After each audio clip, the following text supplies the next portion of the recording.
Hi friends, क्या आपको पता है डोमिनोज, पिज़्ज़ा हट, पापा जोन्स इन जैसे बड़े बड़े ब्रांड के होते हुए भी एक बिजनेस ओनर ने अपने पिज़्ज़ा को कैसे हिट कर दिया, कैसे अपने पिज़्ज़ा को एक ब्रांड बना दिया। क्या आप भी जानना चाहते हो कॉम्पिटिटर के नाक के नीचे कैसे बिजनेस डेवलप किया जाता है? तो चलिए आज इस पिज़्ज़ा बिजनेस के एग्जाम्पल के साथ में मैं आपको ये समझाता हूँ कि आपको ऐसा क्या करना चाहिए आपके बिजनेस में जिससे आपका बिजनेस डिफरेंशिएट होगा, आपकी एक बिजनेस मोट बिल्ड होगी और आप भी अपने बिजनेस को ग्रो कर पाओगे। मैं चाहता हूँ आप इस एग्जाम्पल को ध्यान से सुनिए, समझिए और इम्प्लीमेंट कीजिए।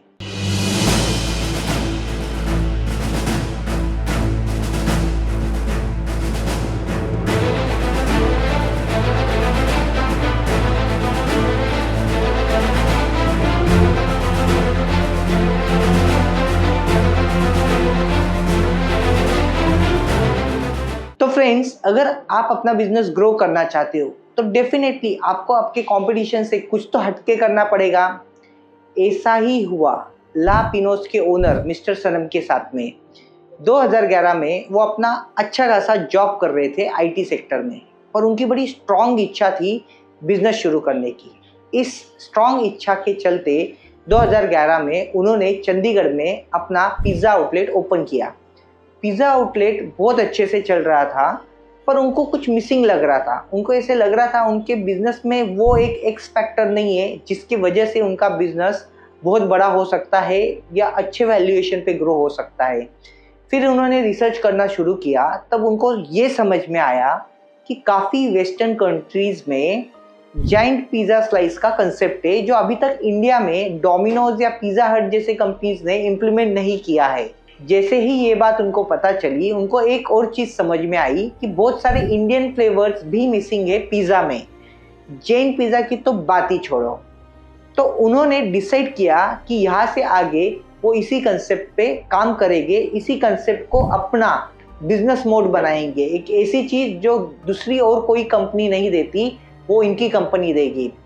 उन्होंने इसके चलते फर्स्ट अपना स्टोर चंडीगढ़ में, सेकंड मोहाली में ओपन किया, और उनके सेकंड स्टोर के बाद में ही उनको तुरंत तीसरे स्टोर के लिए फ्रेंचाइजी का ऑफर आ गया। 2013 में फर्स्ट फ्रेंचाइजी, 2015 में 50 फ्रेंचाइजी, 2017 में 100, 2019 में 200, 2021 में 300 एंड 2023 तक 600 फ्रेंचाइजी दे चुके थे मिस्टर सनम। आप सोचोगे यार ये फ्रेंचाइजी है या प्रसाद है जो बांटते ही चले जा रहे हैं? इसके पीछे भी एक राज था। इनके फ्रेंचाइजी बड़े यूनिक थे। मिस्टर सनम ने फ्रेंचाइजी का जो तरीका था देने का वो बहुत सिंप्लीफाई कर दिया था। उन्होंने गुजरात में तो इतना फ्लेक्सिबिलिटी रखा था कि वहाँ पे उन्होंने 100% प्योर वेज फ्रेंचाइजी दे दिया था। प्लस उन्होंने अपने फ्रेंचाइजी ओनर्स के लिए काफ़ी अच्छा मार्जिन रखा था। ये सिर्फ 4% रॉयल्टी ले रहे थे और बाकी 96% फ्रेंचाइजी ओनर्स को ही दिया जा रहा था। उनके इन्हीं खूबियों के वजह से लोग इनसे फ्रेंचाइजी लेना बहुत पसंद करते थे, और इसी एक वजह से इनका बिजनेस ऑलमोस्ट इतने जल्दी इतने सारे आउटलेट्स के साथ में पूरे इंडिया में फैल गया। तो फ्रेंड्स, आज हमने इस एग्जाम्पल से क्या सीखा? सबसे इम्पॉर्टेंट हमने ये सीखा कि बिजनेस मोड का बहुत इम्पोर्टेंस होता है।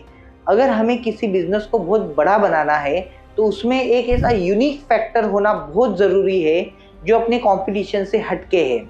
और दूसरा बहुत इम्पॉर्टेंट हमने ये सीखा कि बिजनेस को हमें तेज़ी से ग्रो करना है।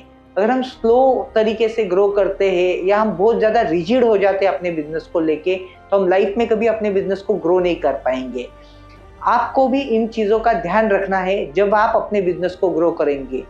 होप मेरे ये वीडियोस आपको इंटरेस्टिंग लगते हैं और आप इसी तरीके से मेरे वीडियोस देखते रहेंगे। आपको मेरी एक रिक्वेस्ट है कि आप मेरे चैनल को सब्सक्राइब कीजिए और नोटिफिकेशन आइकॉन को क्लिक कीजिए ताकि जब भी मैं कोई नया वीडियो लेके आऊँ आपको सबसे पहले पता चले। आज के आपके वक्त के लिए थैंक यू वेरी मच। नमस्ते।